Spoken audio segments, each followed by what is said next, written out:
शुरुआत करते हैं दोस्तों आज के न्यूज़पेपर की हम एडिटोरियल वाले हिस्से के साथ में। आज एडिटोरियल के अंतर्गत हम देखने वाले हैं हाल ही में छत्तीसगढ़ के बस्तर वाले एरिया में जो नक्सलाइट अटैक हुआ था उसके ऊपर ये एडिटोरियल लिखा गया है।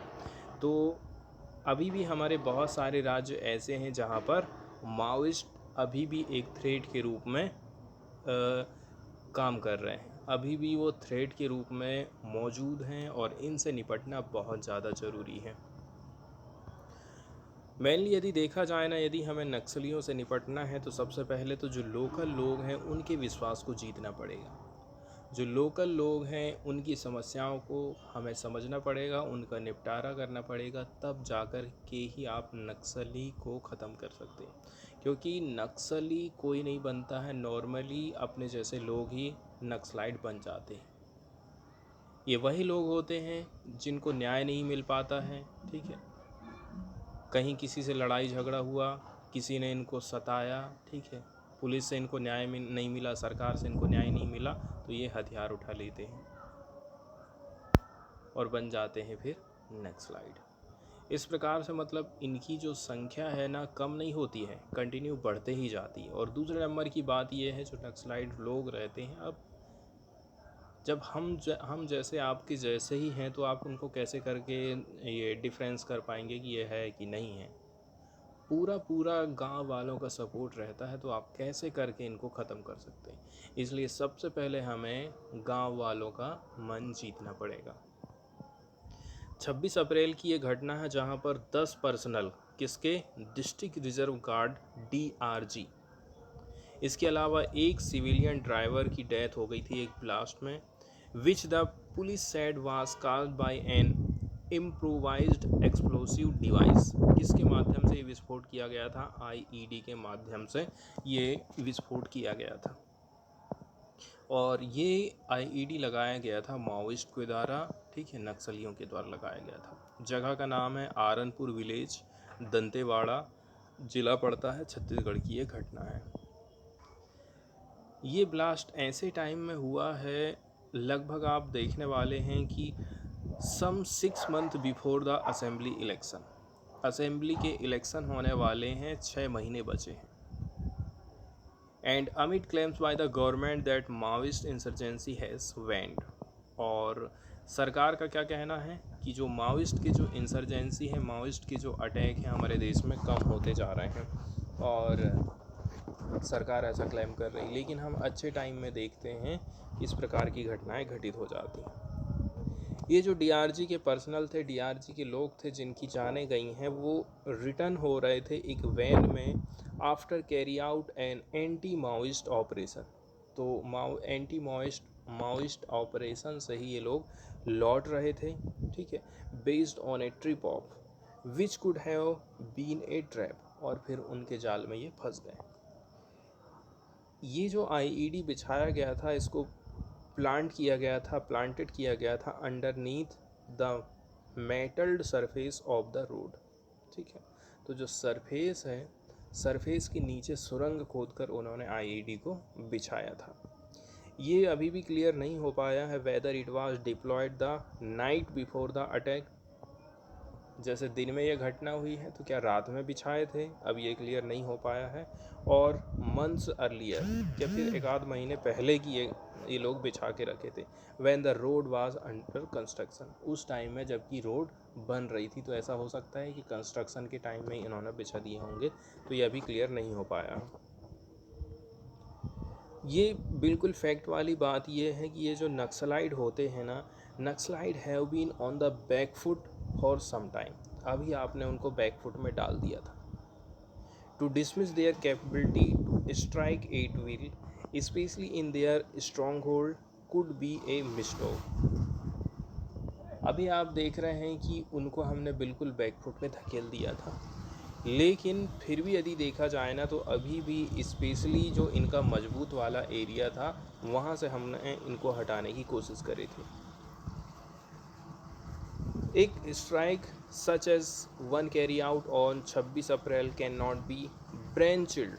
आप इसको भूल नहीं सकते हैं, और ना ही ये किसी की दिमाग लोकल माओइस्ट यूनिट की। ये जो है It is highly likely that this was a trap laid out under the direction of Maoist Central Committee. हो सकता है कि इसके लिए कोई बड़ी सी कमेटी है, उसी ने प्लानिंग करी रही होगी। इंडिकेट करता है कि एक sustained hierarchy of the Maoist, मतलब माओइस्ट का भी एक हायरार्की हो सकता है, ऊपर से लेकर के निचला लेवल इनका हो सकता है, और हाई कमान के द्वारा ये कदम उठाया गया होगा, ऐसा यहाँ पर बताया जाता है।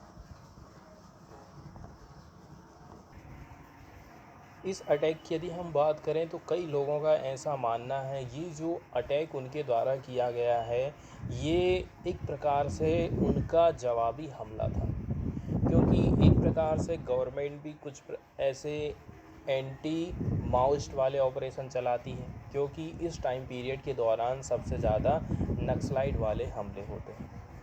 दूसरे नंबर की बात यह है उन्होंने मौसम का फ़ायदा उठाया था। ठीक है, ख़राब मौसम, पानी, बारिश, इसका उन्होंने फ़ायदा उठाया, सुरंग खोदने में उनको दिक्कत नहीं गई और उन्होंने ये हमला कर दिया।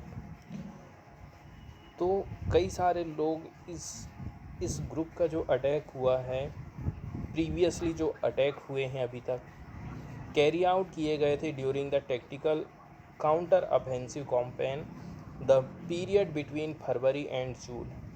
टाइम पीरियड कब से कब तक का रखा गया है? फरवरी और जून का। हर साल जबकि ये जो नक्सलाइट लोग रहते हैं ना, हमेशा से अलर्ट में रहते हैं और इस टाइम पीरियड में ये मैक्सिमम अटैक करते हैं सिक्योरिटी फोर्स के अगेंस्ट में। तो इसी को काउंटर करने के लिए ये लोग फेरी लगा रहे थे, इधर से उधर आ रहे थे, जा रहे थे। उसी कैंपेन से ये पुलिस पर्सनल लौट रहे थे। Out of total 17 major strike in Chhattisgarh 2010 से लेकर के यदि 2023 तक हम देखें, ठीक है, उनमें से 17 जो मेजर स्ट्राइक हुए हैं उनमें से 2 को कैरी आउट किए गए थे फरवरी के महीने में, 4 किए गए थे मार्च के महीने में, 6 हुए थे अप्रैल के महीने में और 2 हुए थे मई के महीने में। इसलिए तो हम कहते हैं कि सबसे ज़्यादा 6 जो हुए हैं अप्रैल के महीने में हुए हैं, 2 हुए हैं मई के महीने में। तो आप देख रहे हैं ना, मई, अप्रैल, मार्च, अप्रैल, मई, कहाँ से चालू हुआ? फरवरी, मार्च, अप्रैल, मई, इसी महीने के दौरान सबसे ज़्यादा हमने अटैक देखे हैं और एक हुए हैं जून, नवंबर और दिसंबर के महीने में। ये जो डाटा है ना, क्लियरली पॉइंट हमको करता है एक पैटर्न को, that should give the government enough lead to plan strategy. सरकार के पास में एक कुंजी छोड़ रहा है, एक सबूत छोड़ जा रहा है कि इस हिसाब से आप अपनी प्लानिंग करिए। ये काफ़ी इम्पोर्टेंट है। It is imperative that the security forces remain extra caution during the month of tactical counter offensive campaign. ये काफ़ी इम्पेरेटिव है मतलब क्या है? यहाँ पर ध्यान देने वाली बात यह है, ये जो सिक्योरिटी फोर्सेस होते हैं ये बहुत सावधानी बरतते हैं टैक्टिकल काउंटर ऑफेंसिव कैंपेन के दौरान। टैक्टिकल काउंटर ऑफेंसिव कैंपेन हम किसको बोलेंगे? पार्टिकुलरली वो टाइम पीरियड जिस दौरान में नक्सलाइट लोग ज़्यादा से ज़्यादा एक्टिव रहते हैं, ज़्यादा से ज़्यादा हमला करते हैं, उसी दौरान उनको काउंटर करने के लिए ये लोग एक जगह से दूसरे जगह गश्ती लगाते रहते हैं। ये स्टैंडर्ड ऑपरेटिंग प्रोसीजर का पालन करते हैं, प्रोटोकॉल को फॉलो करते हैं, which seem to have been bluntly flouted during the unfortunate strike on 26 April. स्पष्ट रूप से हम देख रहे हैं कि ये चीज़ सफल नहीं हो पाई। उन्होंने जो भी स्टैंडर्ड ऑफ ऑपरेटिंग प्रोसीजर का इस्तेमाल किया वो सफल नहीं हो पाया इस अटैक के दौरान में। ये काफ़ी व्यापक तौर पर एक्सेप्ट किया जाता है कि जो इफ़ेक्टिव पॉलिसिंग है इंसर्जेंसी अफेक्टेड रीजन में, पॉलिसिंग हम किसको बोल रहे हैं? पुलिस पर्सनल की स्थापना और उनके द्वारा जो लोगों की सुरक्षा की जाती है उसको बोलते हैं। Is the function of a strong state police force. हम क्या चाहते हैं कि यहाँ पर हमेशा से ही हमारी स्ट्रॉन्ग स्टेट पुलिस फोर्स रहे। इसके अलावा सेंट्रल पुलिस फोर्स हम लगाते हैं और to supplement and not supplant the state police. खाली आप स्टेट पुलिस के ऊपर निर्भर मत रहिए, यहाँ पर केंद्र सरकार भी अपनी सेना को भेजने का काम करती है। यदि हम ब्यूरो ऑफ पुलिस रिसर्च की बात करें, bureau of the police and research development, there are many vacancies in the state police force.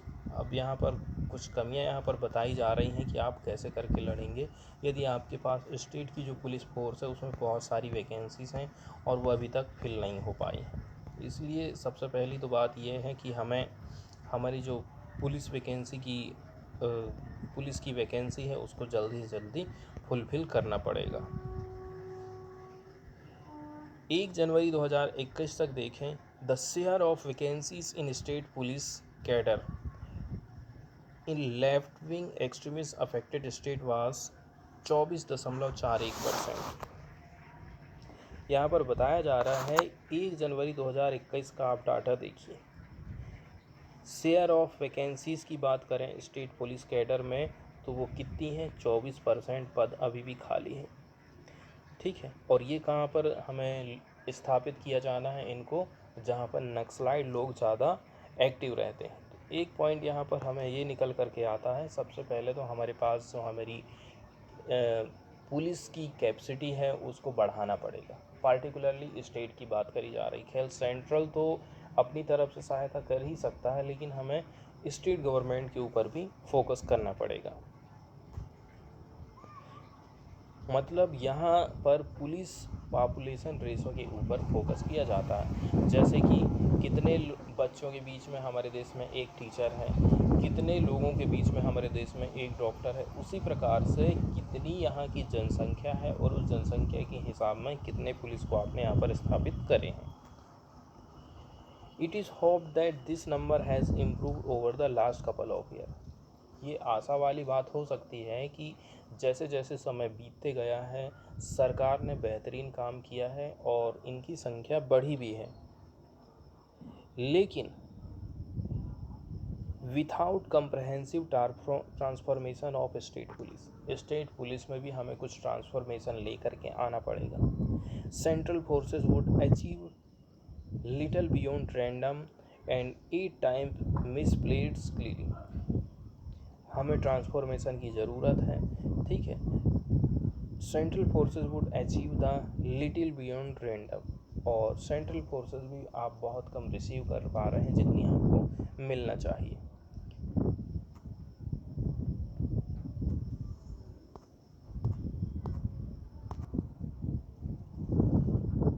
एक बात हमें एक और ध्यान रखना है यहाँ पर कि यदि किसी प्रकार से माओइस्ट लोगों को ही आपने कहा था कि आप हथियार डाल दीजिए, हम आपको नौकरी देंगे, हम आपको अपनी आर्मी में शामिल कर लेंगे, तो यहाँ पर भी थोड़ी सी जो संभावना है कि वो जो व्यक्ति है फिर से उन नक्सलियों का साथ दे सकता है, ये संभावना बढ़ जाती है। सच belligerence is due to familiarity by virtue of belonging to the same ecosystem as Maoist। ऐसा क्यों हो रहा है? क्योंकि आपका जो रुझान है आप उनकी तरफ से ज़्यादा फैमिलियर रहे हैं, आपका झुकाव उनकी तरफ में हो जाता है। 26 अप्रैल का जो इंसिडेंट हुआ था, यहाँ पर हमारे DRG का जो इंटेलिजेंस नेटवर्क है वो काम नहीं कर पाया, उसको मात दे दिया था माओइस्ट लोग ने, नक्सलियों ने। सेकंड नंबर की बात यह है DRG को ज़रूरत है to be employed in a controlled manner. DRG को क्या ज़रूरत है कि आप जिनकी भी एम्प्लॉयमेंट कर रहे हैं, जिनको भी एम्प्लॉय कर रहे हैं, जिनको भी आप नौकरी में लगा रहे हैं, उनको कंट्रोल मैनर में लें स्टेट पुलिस के द्वारा। Security should not be simply outsources to them. आपको सिक्योरिटी को सिंपली तरीके से आउटसोर्स नहीं करना है कि किसी के भी ऊपर भरोसे आपने छोड़ दिए। The DRG personnel in this case seem to have acted independently. यहाँ पर DRG के जो लोग थे उन्होंने इंडिपेंडेंटली काम किया था, एक्सपोजिंग देयर एडहॉक प्लानिंग, ठीक है, क्योंकि यहाँ इनकी प्लानिंग जो हमें दिखाई दी थी उससे ये चीज़ क्लियर हो जाती है। तीसरे नंबर की बात यह है, चूँकि जो कॉम्बैट वर्दीनेस है DRG की ये डाउट से परे है। It is not complimented by the rigger of discipline. Rigger का मतलब होता है कठोरता, which is an imperative quality of troops in any protected counter insurgency campaign. मतलब यहाँ पर जो यहाँ कुल मिलाकर की 2-3 लाइनें जो आपने देखी हैं उसका मीनिंग यहाँ पर बताया जाता है कि देखिए डीआरजी की बात करें डिसिप्लिन को लेकर के तो वो बहुत ज़्यादा इनकरेज करने वाला नहीं है। इनकरेज करने वाला नहीं है इसका मतलब ये है डीआरजी के जो लोग हैं उतने ज़्यादा डिसिप्लिन नहीं हैं, उनमें डिसिप्लिन की कमी है, एक बात यहाँ पर भी बताई जाती है। With many of the cadres having been cash hired on disciplinary grounds and some having been found to be involved in crime। क्या कहा जा रहा है कि कुछ लोग ऐसे हैं जिनको कुछ लोग ऐसे हैं जो कि क्राइम में इन्वॉल्व रहे हैं तो आप उनसे फिर क्या डिसिप्लिन की उम्मीद रख सकते हैं। यहाँ पर कैश हायर्ड का मतलब होता है खनचाजी, जिसको रुपए का लेन देन सौंप दिए हैं।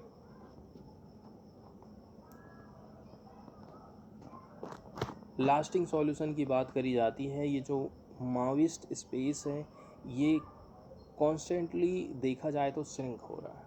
आप ये नहीं कह सकते हैं कि माओइस्ट का जो विस्तार है वो बढ़ते ही जा रहा है, पहले 2 राज्य में था, 3 राज्य में हो गया है। However, treating this incident as an act of desperation would be an exercise in complacency।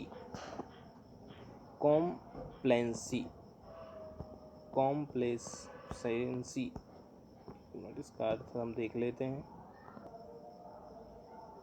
आगे ये बताया जाता है कि देखिए गवर्नमेंट को ज़रूरत है कि आप पर्याप्त अटेंशन दीजिए परसेप्शन की तरफ, ठीक है। आपकी जो धारणा है उसको थोड़ा सा आप मैनेजमेंट करिए। A case in point is the extensive road construction project in Bastar. एक केस की हम बात कर रहे हैं कि तेज़ी के साथ में सरकार क्या काम कर रही है, सड़कों का निर्माण कर रही है, लेकिन ये बात नक्सलियों को बिल्कुल पसंद नहीं है। वो तो चाहते ही नहीं है कि इनका डेवलपमेंट। इसके बाद वाला जो नेक्स्ट एडिटोरियल हम देख रहे हैं ये बुद्धिज़्म से रिलेटेड है, मतलब बौद्ध धर्म से रिलेटेड एडिटोरियल हम देखने वाले हैं। इसके लिए हमें बौद्ध धर्म के कुछ बेसिक पॉइंट को देखना पड़ेगा। बौद्ध धर्म की यदि हम बात करें तो आज से लगभग 2600 साल पहले भारत में किसी के जीवन को बढ़ाने में सहायक जीवन जीने के तरीके के रूप में उभर कर सामने आया था बौद्ध धर्म। पार्टिकुलरली देखा जाए ना तो जिस प्रकार से हिंदू धर्म में रीति रिवाज बढ़ रहे थे, ठीक है, इसके अलावा बहुत सारे जो धार्मिक कर्मकांड बढ़ रहे थे, तेजी के साथ में वर्ण व्यवस्था उभर कर के सामने आई थी, महिलाओं को जिस प्रकार से उनके राइट्स नहीं दिए जा रहे थे, दलितों का शोषण हो रहा था, उसी के प्रतिरोध के रूप में बौद्ध धर्म का जन्म हुआ था। उसी के जवाब में बौद्ध धर्म का विकास होता है। तो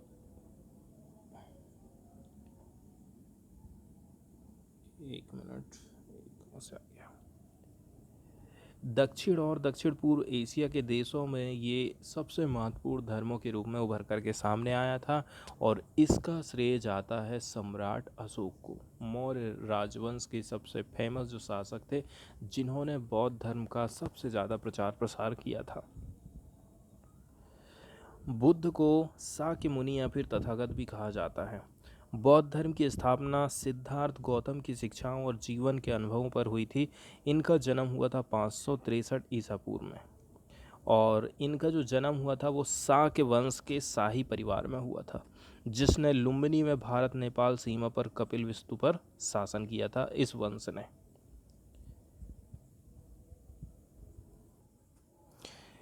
एडिटोरियल की शुरुआत करी जाती है। अभी हाल ही में हम देखते हैं कि काफ़ी सिग्निफिकेंट रूप से इंडिया ने होस्ट करा था 2 दिन का ग्लोबल बुद्धिस्ट समिट। कहाँ पर इसका आयोजन किया गया था? नई दिल्ली में इसका आयोजन किया गया था 20 से लेकर के अब 21 अप्रैल के बीच में। जिसको ऑर्गेनाइज़ किया था मिनिस्ट्री ऑफ कल्चर, और इसमें कोलैबोरेशन था, सहयोग था किसका, इंटरनेशनल बुद्धिस्ट कॉन्फेडरेशन के सहयोग से इसका आयोजन किया गया था। ये जो समिट था, इसको आप देख सकते हैं, यहाँ पर कुछ की फिगर्स लोग पार्टिसिपेट किए थे ग्लोबल बुद्धिस्ट कम्युनिटी के, इसमें इंक्लूडिंग थे दलाई लामा।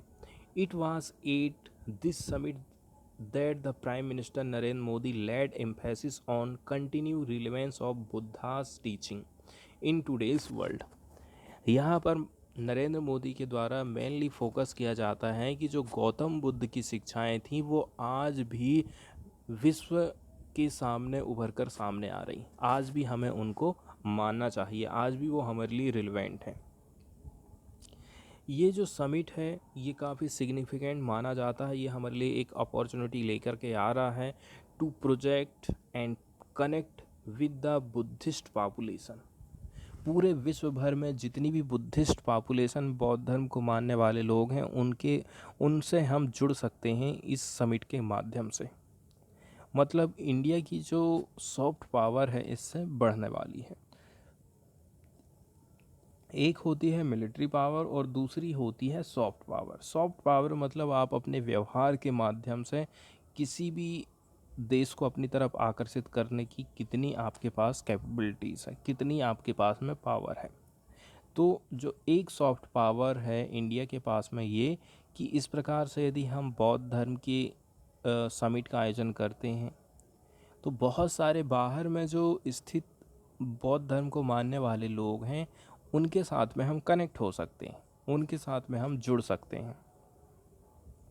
इंडिया के एफर्ट की बात करी जाती है।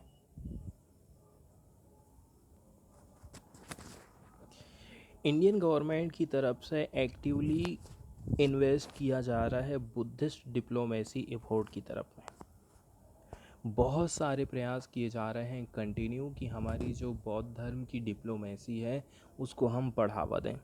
सरकार की तरफ से फोकस किया जा रहा है कि हम कैसे करके टूरिज़्म को बढ़ावा दे सकते हैं। इसके लिए हमारी तरफ से बुद्धिस्ट टूरिज़्म सर्किट का विकास किया जा रहा है। और इसके साथ साथ में अतिरिक्त में देखें, mister Modi has made it A point two visit Buddhist site during the his south east and east Asian visit. इसके साथ साथ में उन्होंने बौद्ध धर्म के टूरिज़्म सेक्टर को बढ़ावा देने के लिए बहुत सारी जो कंट्री हैं, देश के बहुत सारे कुछ ऐसे हिस्से हैं जो बौद्ध धर्म से संबंधित हैं, उनकी भी विजिट करी जाती है प्रधानमंत्री नरेंद्र मोदी के द्वारा।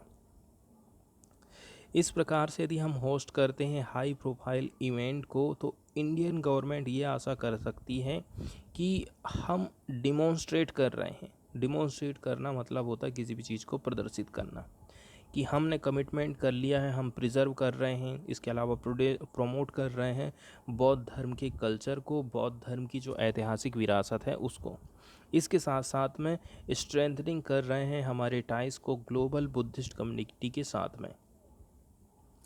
हमारा जो स्ट्रॉन्ग ऐतिहासिक और कल्चरल संबंध है बुद्ध धर्म से वो जुड़ा हुआ है। India is well position to play a leading role in shaping the discourse around Buddhist issue on the global stage. तो बौद्ध धर्म से रिलेटेड जो भी इशूज़ हैं उनको हम ग्लोबल रूप पर उठा सकते हैं। अब हम देख रहे हैं कि रसिया यूक्रेन क्राइसिस चल रहा है। मोदी का कहना है India has not given yuddh to the world but Buddha. India ने पूरी दुनिया को कभी लड़ाई झगड़े में नहीं ढकेला, अपने आप से कभी हमने किसी से लड़ाई नहीं करी, हमने युद्ध नहीं दिया दुनिया को, हमने बुद्धा दिया था दुनिया को। इसके अलावा उन्होंने एक बात और कही थी रशियन प्रेसिडेंट व्लादिमीर पुतिन को कि ये जो टाइम चल रहा है आज का, ये टाइम लड़ाई झगड़े का बिल्कुल भी नहीं है। ठीक है, तो कुल मिलाकर के यहाँ पर भी बौद्ध धर्म का क्या महत्व हो सकता है आज के टाइम में यहाँ पर बताया जाता है। बौद्धिस्ट डिप्लोमेसी के पास में इतनी कैपेसिटी है, इतनी पावर है कि जो बहुत सारी चीज़ें हैं हम आज के टाइम में यदि बौद्ध धर्म के हिसाब से करते हैं तो हम आगे बढ़ सकते हैं। लगभग 97% of the global Buddhist population कहाँ पर रह रही है? एशिया में रह रही है। इसका मतलब क्या हो गया? विश्व की जितनी भी जनसंख्या है, विश्व भर में जितने भी हमारे पास बौद्ध धर्म को मानने वाले हैं, तो उसका जो 97% हिस्सा है ना, वो कहाँ पर रहता है? वो एशिया में ही निवास करता है। During the cold war, China actively used Buddhist diplomacy to engage its neighbouring countries. Cold war के दौरान क्या हुआ था? अपने जो पड़ोसी देश हैं उनसे एंगेज करने के लिए चाइना ने बौद्ध धर्म की एक डिप्लोमेसी खेली थी। कैसे करके? आजू बाजू में जितने भी बौद्ध धर्म को मानने वाले देश हैं उनके साथ में वो कनेक्ट हुआ था, ठीक है, ताकि अपने रिश्ते को वो सुधार सके और अमेरिका का जो असर उसके ऊपर चल रहा था उसको वो कम कर सके। इस प्रकार से हमें भी फ़ायदा उठाने की ज़रूरत है। एक बात यहाँ पर हमारे लिए चिंता वाली ये हो जाती है कि देखिए, बहुत सारी बुद्धिस्ट साइट हमारे देश में मौजूद हैं, जैसे कि बोध गया, सारनाथ, कुशीनगर। इंडिया फिर भी स्ट्रगल कर रहा है बुद्धिस्ट टूरिस्ट को अट्रैक्ट करने के मामले में। मतलब हमारे देश में उतने ज़्यादा बौद्ध धर्म को विजिट करने वाले टूरिस्ट नहीं आते हैं। ये लोग कहाँ जाते हैं? थाईलैंड और कंबोडिया ज़्यादा जाते हैं। आखिर क्या कारण है? इतना ज़्यादा जुड़ा हुआ है बौद्ध धर्म इंडिया से, इसके बावजूद भी देखिए कंबोडिया और कहाँ जा रहे हैं लोग? थाईलैंड जा रहे हैं। कुछ गाइडिंग प्रिंसिपल की बात करते हैं और चाइना फैक्टर की बात यहाँ करी जाती है। इंडिया का इफोर्ट क्या क्या वो कर रहा है?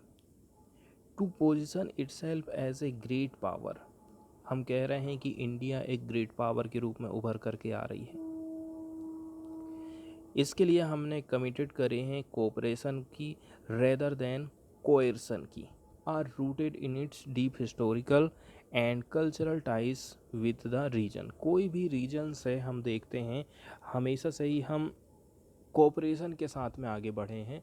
हमने कभी किसी के साथ छीना झपटी नहीं करी है, हमने किसी के साथ संघर्ष नहीं किया है और संघर्ष करके हम आगे नहीं बढ़े हैं। ये हमारा इतिहास रहा है। और दूसरी चीज़, हम कल्चरल मामले में जुड़कर ही आगे बढ़े। ये हमारे हिस्टोरिकल और कल्चरल टाइज में मौजूद है। वर्तमान सरकार की जो गाइडिंग प्रिंसिपल है, ये एग्जाम्पल फॉरेन पॉलिसी की बात करें, पंचामृत प्रिंसिपल, इसमें इंक्लूडिंग है संस्कृति एवं सभ्यता, जिसका मतलब है कि कल्चरल और जो सिविलाइजेशन की लिंक है,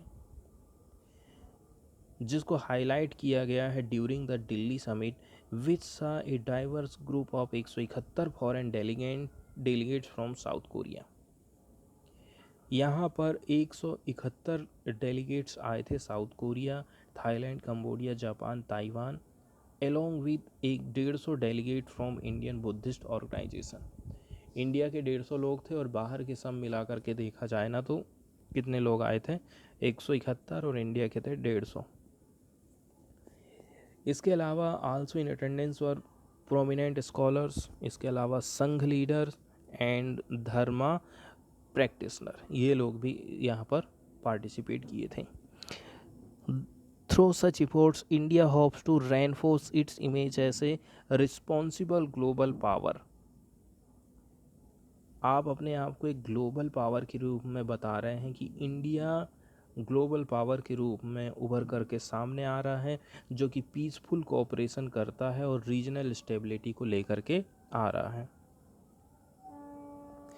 इंडिया जोर देता है कल्चरल और सिविलाइजेशन के ऊपर, ये हमें बांध करके रखती है। इसके अलावा India seeks to promote greater understanding and cooperation between nations and to demonstrate the unique role it can play in the shaping region's future. इतने सारे जो लोग यहाँ पर आए हैं, इस क्षेत्र का जो शेप है उसको निर्धारित करने में इंडिया महत्वपूर्ण भूमिका निभा सकता है।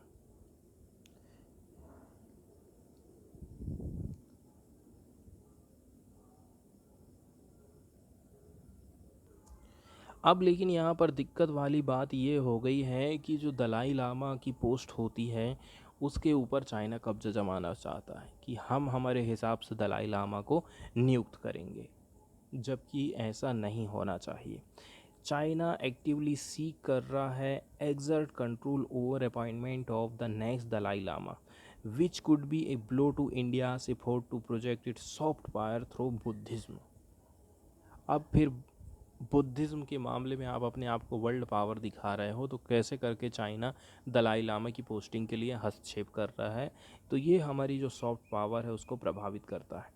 India must act to ensure that it remains a key player in the global Buddhist community. इसलिए इंडिया को ध्यान में रखना पड़ेगा, ये चीज़ इंश्योर करना पड़ेगा कि इंडिया की प्लेयर के रूप में काम करे ग्लोबल बुद्धिस्ट कम्युनिटी के रूप में। और भी आगे हम बात करें, यदि हमें बुद्धिस्ट डिप्लोमेसी को मजबूत करना है तो इंडिया को कंटिन्यू प्रमोट करना पड़ेगा बौद्ध धर्म को at the highest level of government के हाईएस्ट लेवल पर हमको बौद्ध धर्म को क्या करना है, प्रमोट करना है। तो इसके साथ साथ में जो आप कल्चरल इवेंट ऑर्गेनाइज कर रहे हैं, यहाँ पर आपको कंट्री का जो रिच बुद्धिस्ट हिस्ट्री रही है उसको भी आपको बताना चाहिए लोगों को, तब जाकर के पता चलेगा कि बौद्ध धर्म सबसे ज़्यादा इंडिया से जुड़ा हुआ है। Indian council for cultural relations, ठीक है, इसके लिए एक इम्पोर्टेंट रोल अदा कर सकता है और वो प्रमोट कर सकता है इस प्रकार के इवेंट्स को इंडिया में और इंडिया के बाहर भी। कौन इसके लिए रोल अदा करेगा यह हमको याद में रखना है। Indian council for cultural relation, shortcut में ICCR बोलते हैं। यदि हम चाहते हैं कि बौद्ध धर्म को बढ़ावा हम दें तो इसके लिए ICCR इम्पोर्टेंट रोल अदा करेगा। अतिरिक्त में यदि हम बात करें, इंडिया को वर्क करना चाहिए किसके ऊपर, कि हम मजबूत करें इंडिया के संबंध को जो की बुद्धिस्ट इंस्टीट्यूशन हैं, बौद्ध धर्म से संबंधित जो जो संस्थाएं बनाई गई हैं उनके साथ आपको रिलेशन मजबूत करना पड़ेगा। इसके अलावा बौद्ध धर्म के जो लीडर हैं पूरे विश्व भर में फैले हुए हैं उनके साथ अपने रिश्तों को मजबूत करना पड़ेगा। इसके बाद फिल्म लिंक की बात करी जाती। इसके अलावा India also needs to utilise reach of Bollywood in promoting Buddhist heritage site. Bharat सरकार को मूवी इंडस्ट्री के साथ में मिलकर के काम करना पड़ेगा। उनको कहना पड़ेगा कि आप ऐसी मूवी बनाइए जिसमें बौद्ध धर्म के बारे में आप दिखाइए, बौद्ध धर्म की जो हेरिटेज साइट हैं उनको आप प्रमोट करिए, हीरो हीरोइन को बोलो कि आप यहाँ पर शूटिंग करिए, ठीक है। इस प्रकार से इंडियन फिल्म इंडस्ट्री भी इस मामले में आगे आकर अपनी भूमिका निभा सकती है।